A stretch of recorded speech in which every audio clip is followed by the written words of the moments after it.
Ito po yung eksena dyan sa papuntang Cavite Store na kung saan isang lalaki nagmaoy. Hello guys, magandang hapon sa inyo lahat. Ayan, meron naman tayong gawa naman tayong reaction video dito sa ating bago nagba-viral. Ito, naman isang lalaking lasing, ayan, sumakay sa jeep. Ito, going to Cavite Store. Yung way niya pabaklaran. Ayan. Ayan, shoutout sa nag-video nito. Ayan.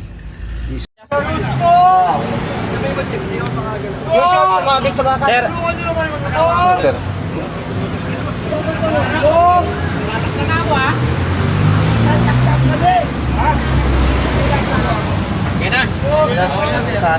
Kada. Delikado yun pag tumakbo. Baba ka na. Tagal mo na yan. Yung cellphone, kunin nyo muna ang cellphone. Para matawagan yung kamag-anak yan.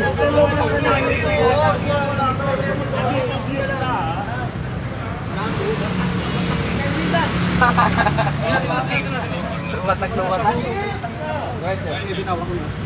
Butak na. Salamat sir. Sir, okay na.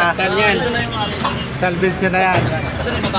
Ang lalaking nagmaoy nang agaw ng manibela ng driver kasi po yung lalaki ay sumakay dun sa harapan. Ayan, biglang inagaw. Buti na lang at mabilis ang responde ng ating mga beat dyan sa Cavitex, yung mga beat, mga patroller. Ayan.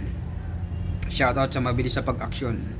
At buti na lang safe din yung mga pasahero o sakay ng jeep. Ayan.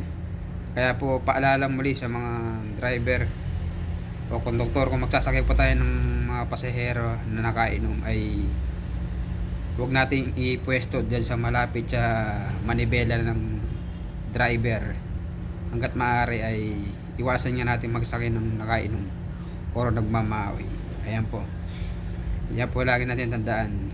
Kung tayo bibiyahe, huwag uminom at huwag tayo magdadrive, lalo na kung lasing na lasing. Ayan po. God bless everyone.